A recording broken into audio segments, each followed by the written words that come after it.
السلام علیکم ورحمۃ اللہ وبرکاتہ۔ ان الحمد للہ والصلاۃ والسلام علی رسول اللہ وعلی آلہ وصحبہ ومن والہ بعد۔ شریعت ڈپلومہ کورس میں آج ہم طواف اور اس سے متعلق کچھ دیگر مسائل سیکھیں گے انشاءاللہ۔ تو طواف کا جو سب سے پہلا مسئلہ کہ مکہ آنے کے بعد حاجی طواف قدوم کے 7 چکر لگائے۔ تو عبداللہ بن عمر رضی اللہ تعالیٰ عنہما سے مروی ہے کہ نبی کریم صلی اللہ علیہ وسلم نے حج کا ارادہ کیا اور عرفات جانے سے پہلے طواف کیا۔ تو انسان کیا کرے گا؟ 7 چکر لگائے گا۔ عائشہ رضی اللہ تعالیٰ عنہا کی روایت ہے کہ نبی کریم صلی اللہ علیہ وسلم مکہ مکرمہ جب آئے تو سب سے پہلے آپ نے وضو کیا، پھر بیت اللہ کا طواف کیا۔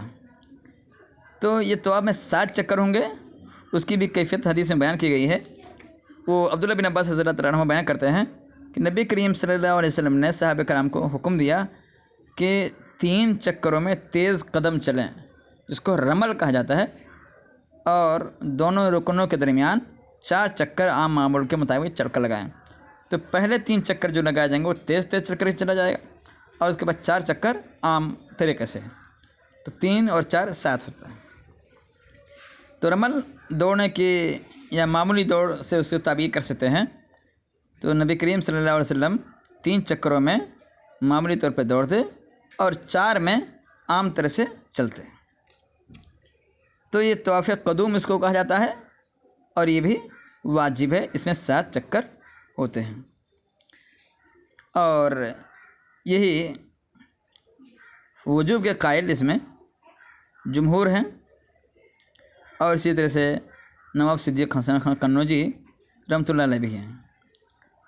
البتہ وجوب کی دلیل نہیں ہے، اس لیے راجح ہی ہے کہ جیسا کہ امام ابو حنیفہ رحمۃ اللہ علیہ کا یا امام شافعی رحمۃ اللہ علیہ کا مسلک ہے کہ طواف قدوم واجب نہیں ہے، کیونکہ اس کی کوئی واجب ہونے کی کوئی واضح دلیل نہیں ہے۔ اسی طرح سے دوسرا مسئلہ کہ عورتیں بھی مردوں کے ساتھ طواف کریں گی۔ ایک مرتبہ ایک گورنر نے عورتوں کو مردوں کے ساتھ طواف کرنے سے منع کیا، تو اس سے دلیل مانگی گئی، تو اس کے پاس دلیل نہیں تھی۔ حقیقت یہ ہے کہ نبی کریم صلی اللہ علیہ وسلم کے ساتھ عورتوں نے بھی طواف کیا تھا۔ تو طواف کی یہ 5 اقسام ہیں، جس کو نمبر 1 طواف قدوم کہا جاتا ہے۔ یہ مکہ میں داخل ہونے کے بعد سب سے پہلے جو طواف کیا جاتا ہے اسی کو طواف قدوم کہا جاتا ہے۔ دوسرا طواف ہوتا ہے طواف عمرہ، جو طواف عمرہ ادا کرنے والا شخص مکہ میں پہنچنے کے بعد سب سے پہلے کرتا ہے۔ ایک ہوتا ہے طواف افاضہ یا زیارت، یہ طواف 10 ذی الحجہ کو منی میں قربانی کے بعد کیا جاتا ہے۔ ایک ہوتا ہے طواف وداع، جو حج سے فراغت کے بعد مکہ سے رخصت ہوتے وقت کیا جاتا ہے۔ ایک ہوتا ہے نفلی طواف، یہ انسان جب بھی دل کہے، صبح شام دن رات، کبھی بھی کسی بھی دن کسی بھی ٹائم، ان چاروں قسموں کے علاوہ وہ نفلی طواف مانے جائے۔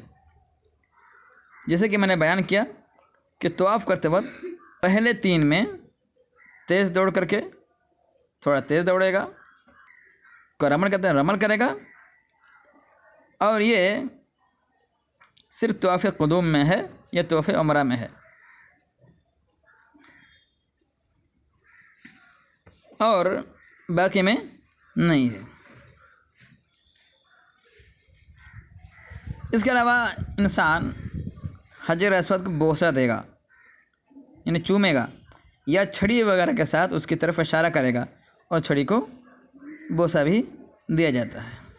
عمر رضی اللہ عنہ سے روایت ہے کہ انہوں نے حجر اسود کو بوسہ دیا، چوما اسے، اور کہا مجھے معلوم ہے کہ تو پتھر ہے اور کسی قسم کے نفع و نقصان کا مالک نہیں ہے، ولولا انی رأیت رسول اللہ صلی اللہ علیہ وسلم یقبلک ما قبلتک، اگر میں نے نبی کریم صلی اللہ علیہ وسلم کو تجھے بوسہ دیتے ہوئے نہ دیکھا ہوتا تو تجھے ہرگز میں بوسہ نہ دیتا۔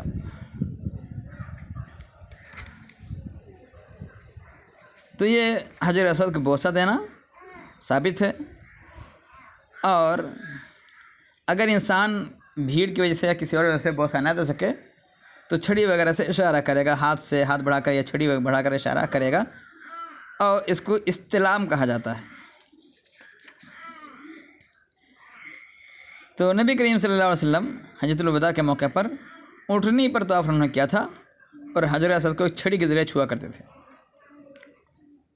ایک روایت میں جو صحیح مسلم کی روایت ہے کہ نبی کریم صلی اللہ علیہ وسلم چھڑی کو بوسہ دیتے، تو حجر اسود کو چھونے کے نبی کریم صلی اللہ علیہ وسلم سے 3 طریقے ثابت ہیں۔ نمبر 1، حجر اسود کو باقاعدہ بوسہ دینا، اور دوسرا طریقہ ہے کسی چھڑی کے ذریعے حجر اسود کو چھونا اور پھر چھڑی کا بوسہ دینا، اور تیسرا طریقہ ہے اپنے ہاتھ ہی سے حجر اسود کو چھو کر اپنے ہاتھ کو بوسہ دینا۔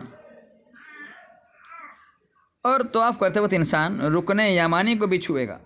رکن یمانی اس کا ایک کونا ہے، تو نبی کریم صلی اللہ علیہ وسلم نے فرمایا کہ رکن یمانی اور رکن اسود کو چھونا خطاؤں کو گرا دیتا ہے۔ تو نبی کریم صلی اللہ علیہ وسلم ہر طواف میں رکن یمانی اور حجر اسود کا استعمال کرتے تھے۔ رکن یمانی سمجھنے کے لیے آپ یہ جانیں کہ کعبہ کے 4 کونے ہیں۔ حجر اسود کا کونا، رکن یمانی ایک نام ہے، ایک نام رکن شامی ہے، اور ایک نام رکن عراقی ہے۔ حجر اسود اور رکن یمانی دونوں کو رکنین یمانیین بھی کہا جاتا ہے، تو انہی دونوں کو چھوا جائے گا۔ البتہ حج قران کرنے والے کے لیے ایک طواف اور ایک سعی ہی کافی ہے۔ چنانچہ سنن ترمذی کی روایت ہے، عبداللہ بن عمر رضی اللہ عنہ سے فرماتے ہیں کہ نبی کریم صلی اللہ علیہ وسلم نے فرمایا، من احرم بالحج والعمرۃ اجزاہ طواف واحد وسعی واحد منها حتى يحل منهما جميعا، کہ جس نے حج اور عمرے کا اکٹھا احرام باندھا اسے ان دونوں میں سے ایک طواف اور ایک سعی کافی ہو جائے گی۔ یعنی اس کا مطلب ہے کہ جو حج قران کرے گا تو اس کے لیے حج کے الگ اور طواف اور عمرے کا الگ، نہ تو طواف کرنا پڑے گا نہ ہی سعی کرنی پڑے گی۔ ایک ہی طواف کرے گا اور ایک ہی سعی کرے گا، وہ حج اور عمرہ دونوں کے لیے کافی رہے گا۔ تو قارن کے لیے حج قران کرنے والے کے لیے حج اور عمرہ دونوں کا ایک ہی طواف اور ایک ہی سعی کافی ہے۔ البتہ امام ابو حنیفہ رحمۃ اللہ علیہ حج قران کے لیے 2 طواف اور 2 سعی لازم قرار دیتے ہیں۔ ان کے دلیل جو علی رضی اللہ عنہ سے مروی ہے، عبداللہ بن مسعود رضی اللہ عنہ سے بھی مروی ہے، وہ ضعیف ہے، لہذا صحیح حدیث کے مقابلے میں اس کی ہے کوئی حیثیت نہیں۔ ثابت ہوا کہ قران کرنے والا حج قران کرنے والا صرف ایک ہی طواف کرے گا، حج اور عمرہ دونوں کے لیے ایک ہی طواف اور ایک ہی سعی کرے گا۔ اسی طرح سے دوران طواف آدمی باوضو رہے گا اور سطر ڈھانپے رہے گا۔ نبی کریم صلی اللہ علیہ وسلم کے بارے میں آتا ہے کہ نبی کریم صلی اللہ علیہ وسلم نے وضو کیا پھر بیت اللہ کا طواف کیا۔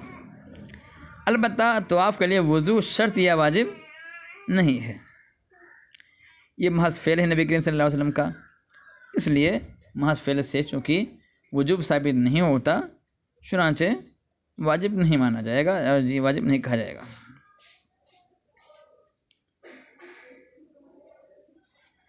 اسی طرح سے نبی کریم صلی اللہ علیہ وسلم نے اعلان کیا تھا ابو بکر رضی اللہ تعالیٰ عنہ کو بھیج کر کے حجۃ الوداع سے پہلے والے سال کہ ولا یطوف بالبیت عریانا، کہ کوئی بھی شخص اس سال کے بعد ننگی حالت میں بیت اللہ کا طواف نہیں کر سکتا، اس لیے طواف کے لیے سطر ڈھانپنا شرط ہے۔ اسی میں ایک مسئلہ اور ہے کہ اگر کوئی عورت حائضہ ہے، ناپاک ہے، تو وہ عورت بیت اللہ کے طواف کے علاوہ دیگر حاجیوں کی طرح تمام اعمال کرے گی، یعنی وہ صرف بیت اللہ کا طواف نہیں کرے گی اور باقی تمام حج کرے گی، حج کے تمام ارکان اور جو بھی اعمال ہیں ادا کرے گی۔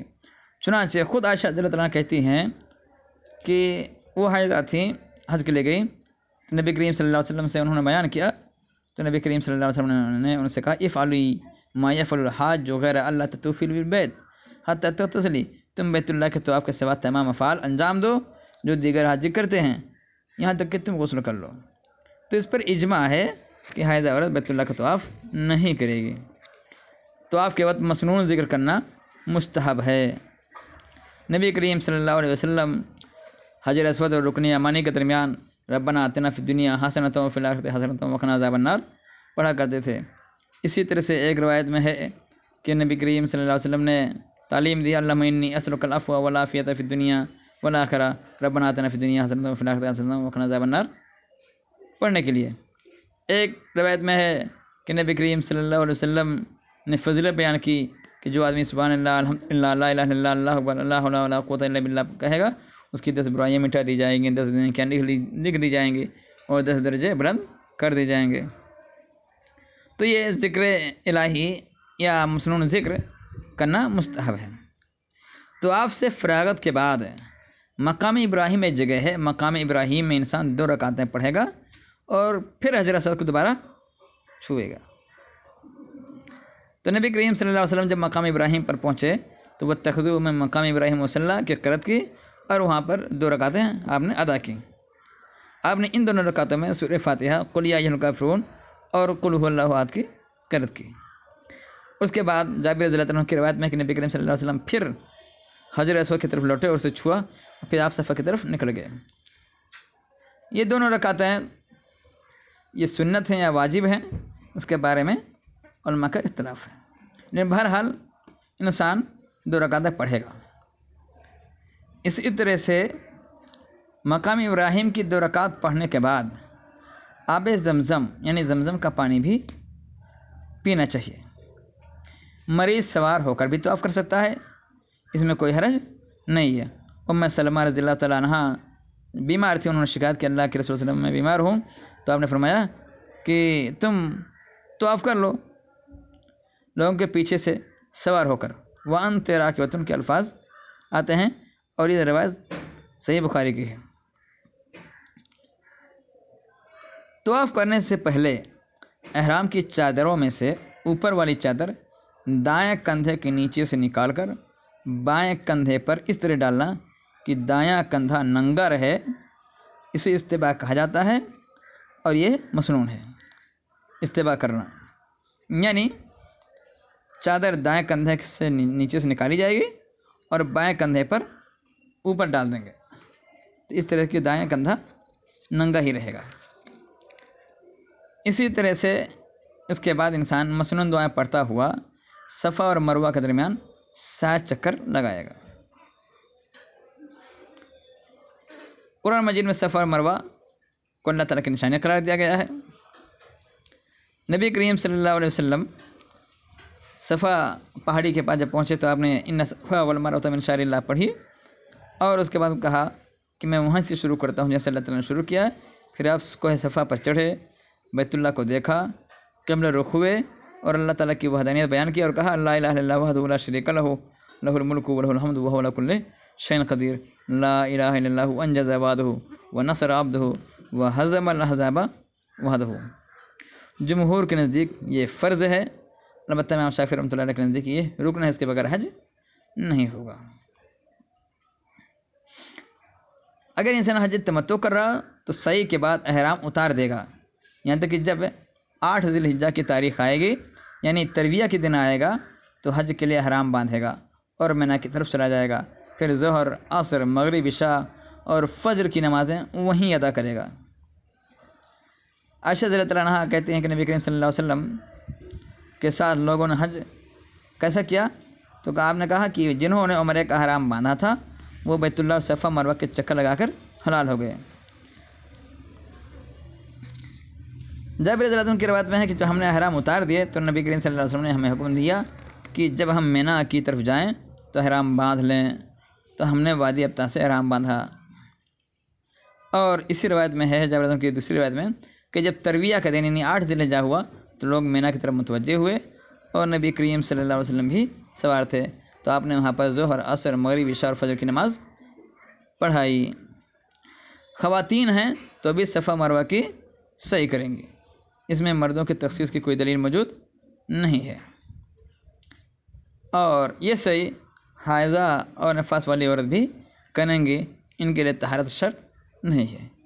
تو آج کے دن بس نہیں، انشاءاللہ حج کے دیگر مناسک اور دیگر قواعد اگلے درس میں بیان کریں گے۔ آج کے دن بس نہیں، وآخر دعوانا الحمدللہ رب العالمین، والسلام علیکم ورحمۃ اللہ وبرکاتہ۔